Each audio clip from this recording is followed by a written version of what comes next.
चलिए मैं फिर से आप लोगों के बीच में सोशल साइंस का पार्ट 2 लेकर हाजिर। तो उम्मीद करते हैं लास्ट क्लास आपको अच्छा समझ में आया होगा। ठीक है, तो दूसरा क्लास के लिए आप रेडी हो जाइए। सबसे पहले वीडियो को लाइक कर दीजिए। ठीक है, लास्ट में कमेंट करके बताइएगा कि आपको कैसा वीडियो लगा, और बीच में अच्छा लगे तो दोस्तों के बीच में शेयर करना ना भूलें। आइए, सोपनी कृषि किस राज्य में प्रचलित है? सोपनी कृषि, कृषि का नाम क्या है? सोपनी कृषि। इसी को कहते हैं सीढ़ी नुमा भी कृषि। सोपनी कृषि को क्या कहते हैं? सीढ़ी नुमा कृषि। पहाड़ी इलाका में जाएगा तो ऐसे सीढ़ी जैसा रहेगा, बनाल बनाल। एज्जा है तो ऊंचा है, तो एज्जा फिर है, ऐसे खेत है ना, ऊंचा नीचा जगह में रहता है। तो सीढ़ी जैसा हो रहा है कि नहीं? तो सीढ़ी, सोपनी कृषि को सीढ़ी नुमा कृषि भी कहते हैं। ठीक है, तो ये होता किस राज्य में है? यानी तो नॉर्मल बात है कि पहाड़ी इलाका वाले राज्य में होगा। सोपनी कृषि, सीढ़ी नुमा कृषि, यानी यह पहाड़ एज्जा है, एज्जा प्लेन था, एज्जा किया खेत, एज्जा ऊंचा है, एज्जा किया, उसी तरह से ऊपर ऊपर खेती होती जाइएगा। पहाड़ी इलाका में आप घूमिएगा, आपको पता चल जाएगा। तो सोपनी कृषि किस राज्य में प्रचलित है? हरियाणा, पंजाब, बिहार या उत्तराखंड? तो कहाँ है भैया? उत्तराखंड। ठीक है, सोपनी जो कृषि होता है या सीढ़ी नुमा कृषि की जो होती है तरीका, वो कहाँ होता है? उत्तराखंड में। और बताइए उत्तराखंड में क्या हुआ था? चिपको आंदोलन। ठीक है, चिपको आंदोलन भी कहाँ हुआ था? उत्तराखंड में। करने वाले थे कौन? बताइए। चिपको आंदोलन करने वाले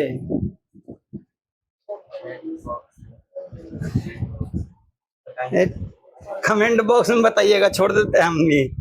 चलो, तो सोपनी कृषि, सीढ़ी नुमा कृषि भैया उत्तराखंड में होता है। और उत्तराखंड में चिपको आंदोलन हुआ था। आपको कमेंट करके बताना है कि चिपको आंदोलन करने वाले कौन थे। तो बता देते आपको, है सुंदरलाल बहुगुण। ठीक है, चिपको आंदोलन कराने वाले कौन थे? सुंदरलाल बहुगुण। कोई दिक्कत? चलिए आगे। पहाड़ी एवं पर्वतीय ढलानों पर, यानी ढुलावों पर, जहाँ ढुलाव रहता है, तो पहाड़ी एवं पर्वतीय ढुलावों पर मिट्टी के कटाव को रोकने, यानी मट्टी कट के नीचे नहीं आए, बह के मट्टी कट के नीचे ससरे नहीं, मिट्टी के कटाव को रोकने के लिए सोपनी या सीढ़ी नुमा कृषि उत्तराखंड में किया जाता है। करने के देखिए, खेती भी हो गया एक तरह से, मट्टी कटाव को भी रोक लिए, समझे कि नहीं?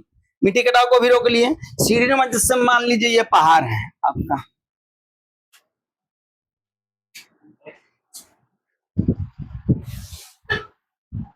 बन गया ना पहाड़। तब क्या करते हैं? एजा काटे, एजा बनाए खेत, जहां थी जाओ जा ऊंचा नीचा पर बनाए खेत। ऐसा खेत क्या मान लो ढहड़ के भी आएगा तो जमा हो जाएगा, एजा ढड़ेगा तो जमा हो जाएगा, हो जाएगा कि नहीं? तो जमते चल जाएगा, यानी मट्टी का भी सरकाव नहीं, खसकेगा नहीं, समझे कि नहीं? अब पानी भी आएगा तो खेतों में जमते जाएगा। तो खेत में भैया धान लगाना हो, कुछ लगाना, तो उसका उपयोग कर सकते हैं। तो सीढ़ी नुमा खेती या सोपनी कृषि उत्तराखंड में किया जाता है, जिससे फायदा क्या है कि भैया खेती बाड़ी भी हो जाती है, और साथ में जो मिट्टी का कटाव है या भूस्खलन है, उसको क्या किया जा सकता है? रोका जा सकता है। उत्तराखंड में और को आपको बताया कि चिपको आंदोलन हुआ था, करने वाले कौन थे? सुंदरलाल बहुगुण थे।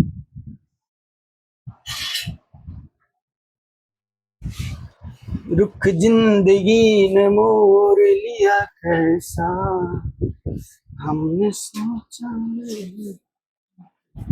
चले आइए, प्राणियों के शरीर में, प्राणी मतलब महिला, पुरुष, गाय, जानवर, सब प्राणी के ही अंतर्गत आते हैं। ठीक है, तो प्राणियों के शरीर में कितना प्रतिशत जल की मात्रा होता है? यानी कितना पानी होता है प्राणी के शरीर में?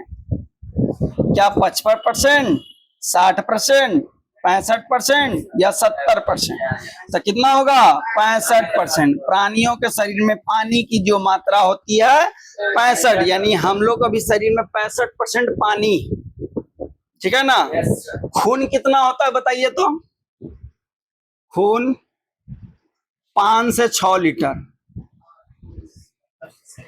हाँ, एकदम व्यस्क है, यंगेस्ट है, हेल्दी है, कोई बीमारी नहीं है, लिवर लावर नहीं किया है, तो उसका शरीर में 5 से 6 लीटर खून रहता है। ठीक है। अब पानी कितना रहता है 65%, ठीक है। चलिए आगे, सामान्यतः सभी जीवों प्राणियों के जैविक शरीर में लगभग 65% जल की मात्रा उपस्थित होता है। प्राणी है, जीव हो, जंतु हो, सबके शरीर में लगभग 65% की पानी पाई जाती है। आगे बढ़ाइए। का हो सुतत रहो, घर जाके बता जा, देखे मजा बता। देखो, वन संरक्षण, वन संरक्षण मतलब बचाना, संरक्षण मतलब क्या होता है बचाना। तो वन संरक्षण एवं प्रबंधन, प्रबंधन मतलब उसको नियम बनाना, उसको संरक्षण बचाने का, उसको प्रबंधन कहते हैं। तो वन संरक्षण एवं प्रबंधन की दृष्टि से वनों को कितने भागों में वर्गीकृत, वर्गीकृत मतलब बांटना, वर्गीकृत मतलब बांटना। तो सबको बांटो, हमको डांटो, ठीक है। तो भैया बोला कि वन के संरक्षण की दृष्टि से भैया जो वन है उसको कै भाग में बांटे हैं, क्या 4 भाग में, 3 भाग में, 5 भाग में, या इनमें से कोई नहीं। तो कमेंट करिए। तो भैया कितने भागों में बांटे हैं 3 भागों में। वन के संरक्षण के दृष्टि से या वन को बचाने की दृष्टि से भैया वनों को हम लोग 3 भागों में बांटे हैं, ठीक है। आगे बढ़िए। देख लो हो बउआ, आइए। वन संरक्षण एवं प्रशासनिक प्रबंधन की दृष्टि से वनों को मुख्य रूप से 3 वर्गों में बांटा गया है। तीनों का नाम है, एक वन क्षेत्र का नाम है आरक्षित क्षेत्र, सुरक्षित क्षेत्र और अवर्गीकृत क्षेत्र, ठीक है। वन को सुरक्षा के आधार पे, बचाने के आधार पे उसको भैया 3 भागों में बांटे, एक है आरक्षित वन, सुरक्षित वन, तीसरा है अवर्गीकृत वन। अरे समझ रहे हैं, नींद का है आवता। एक एनजीओ, एक एनजीओ की वन की रिपोर्ट, रिपोर्ट में समझाता है ना, जैसे बोलता है ब्लड का रिपोर्ट, पेशाब का रिपोर्ट बोलते हैं ना। तो इसी एक एनजीओ के वन की रिपोर्ट के अनुसार 1948 में ईस्वी में विश्व में कितने हेक्टेयर भूमि पर वन था। बोल रहा है कि एनजीओ के रिपोर्ट के अनुसार 1948 में कितना जगह में वन था, कितना एरिया पर क्या था, जंगल वन उन था, झाड़ी जंगल, ऐसा जंगल में हम लोग मंगल गाते हैं, वो वाला जंगल कितना था। 600 करोड़ हेक्टेयर में था, या 400 करोड़ हेक्टेयर में था, या 800 करोड़ हेक्टेयर में था, या 500 करोड़ हेक्टेयर में था। तो भैया था कितना 400 करोड़ हेक्टेयर भूमि में वन था। कब 1948 में। किसके अनुसार, एनजीओ के अनुसार ये रिपोर्ट जारी किया और बताया कि भैया पूरे पृथ्वी पर अभी फिलहाल 400 करोड़ हेक्टेयर जमीन में पेड़ पौधा यानी वन की उपस्थिति है, बाकी पूरा साफा चट है। इसके अलावा जो भी है पहाड़ है, पानी है, लोग रह रहे हैं, घर है, ये सब, ठीक है।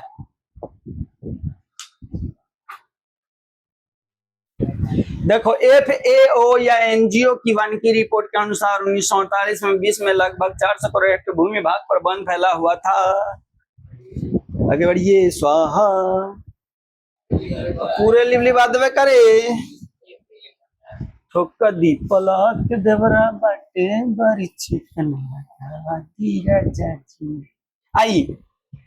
1 टन इस्पात बनाना है, कितना बनाना है 1 टन इस्पात बनाने में कितना मैग्नीज का उपयोग करेंगे। बोला 1 टन हमको इस्पात बनाना है, उसमें मैग्नीज कितना लगाएंगे।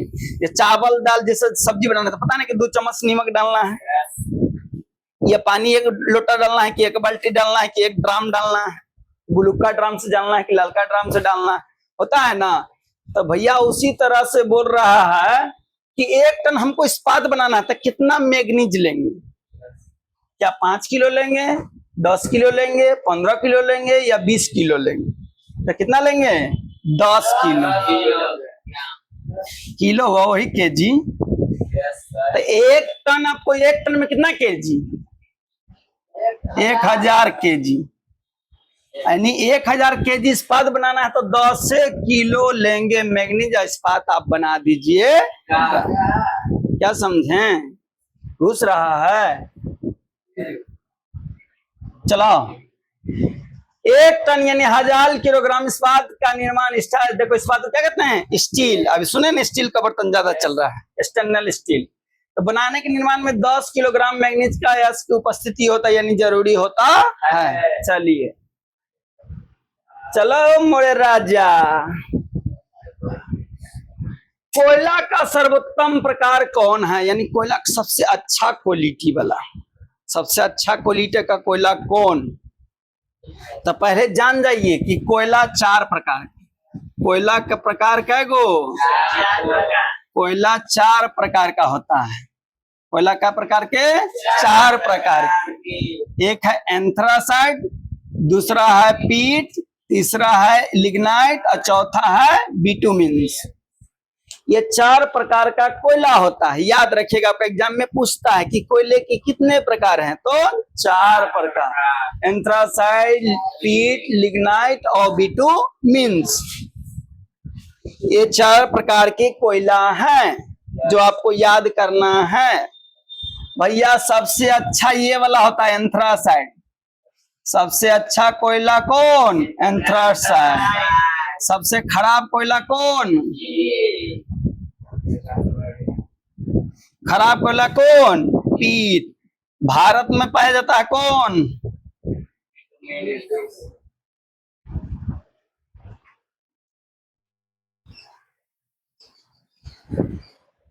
तब भैया कोयला के 4 प्रकार होती है। Yes sir. कौन कौन होती है? एंथ्रासाइड होती, पीट होती, लिग्नाइट होती और बिटुमिन्स होती। सबसे अच्छा एंथ्रासाइड होती, सबसे खराब पीट होती। समझे कि नहीं? भारत में सबसे ज्यादा कोयला कौन पाई जाती है? बिटुमिन। ये भी पूछती, जितना भी मैं लिखती उतनी पूछती। क्या समझती? समझ में आ रही है? कोयला के क्या प्रकार? 4 गो। सबसे अच्छा एंथ्रासाइड, सबसे खराब पीट, भारत में सबसे ज्यादा पाया जाता है बिटुमिन्स। अब भैया एक बात और बता देते हैं आपको कि जिसमें कार्बन सबसे ज्यादा रहेगा वो अच्छा कोयला, और जिसमें कार्बन कम रहेगा वो खराब कोयला। कार्बन ज्यादा रहेगा तो अच्छा से जलता है, और कार्बन कम रहेगा तो खराब से जलेगा, धुआं धुआं कर देगा। जैसे अभी सावन चढ़ गया तो बहुत लोग कैलाश धुआं धुआं कर देंगे। ठीक है, रुक जाओ, बुआ कुछ बताना था। आइए आइए आइए, होता है ये जवानी ही क्या चीज है, जब जवानी में स्लिप न करे, ऐसी जवानी में थू है। आइए, एंथ्रासाइड कोयला के सर्वोत्तम श्रेणी में आते हैं, अच्छा क्वालिटी में, दम अच्छा कौड़ी वाला है, क्योंकि इसमें कार्बन की मात्रा देखो, कार्बन की मात्रा 80 से 95% होता है, और यह जलने में धुआं कम करता है। क्या करता है? कम करता है। ज्यादा कार्बन है इसलिए इसमें धुआं कम निकलता है और अच्छा से जलेगा। धुआं कम निकलेगा, अच्छा से जलेगा, जलेगा कि नहीं? अब पीट है तो पीट में कार्बन की मात्रा 5 से 10% होता है। उसको जलाते रहेगा, फिर कहेगा बाबू लगता है कोई नजर लगा दे, कितना ऊपर से नीमक मारते रहिए कोयला में, पता चला कोयला धर नहीं रहा है, तो समझ जाइए कि भैया ना तो कोई नजर लगाया है ना कोई गुजर लगाया है, भैया में कार्बन की मात्रा कम है। ये सबसे खराब कोयला हमको चुतिया बनाने के लिए दुकानदार ठहरा दिया। ठीक है,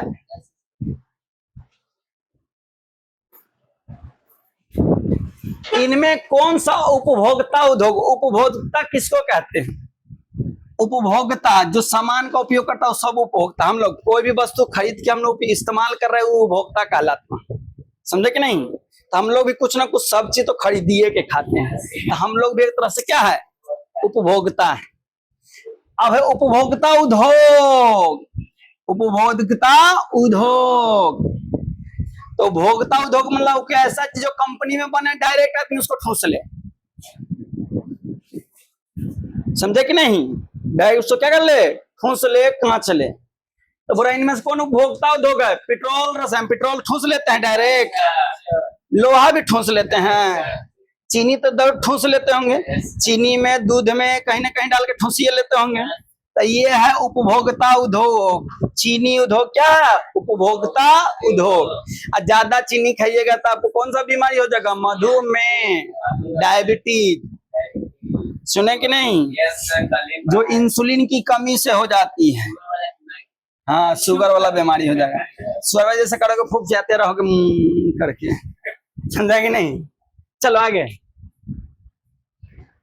चीनी उपभोक्ता उद्योग का उदाहरण है क्योंकि इसका उत्पादन सीधे उपभोक्ता घुसेर लेता है, ठीक है कि नहीं, सीधे घुसेर लेता है, इसलिए चीनी क्या है, उपभोक्ता उद्योग। चलो, ए मोरे राजा कहाँ खोजा है, बरोबर मार लिया था कि उजर का कि ललका, ललका, ललका असर कर गया ना। आओ, भारतीय अंतरदेशीय, हेलो हेलो हेलो, ऐसा लबनी फोड़ेंगे तुरंत ध्यान आ जाएगा, इन्ने उन्ने लुबुर लुबुर कर रहा है। ऐसा भी जाओगे बोल मांगोगे तो देबो करेगा, अल्लाह के नाम पर देते तो देबो करेगा।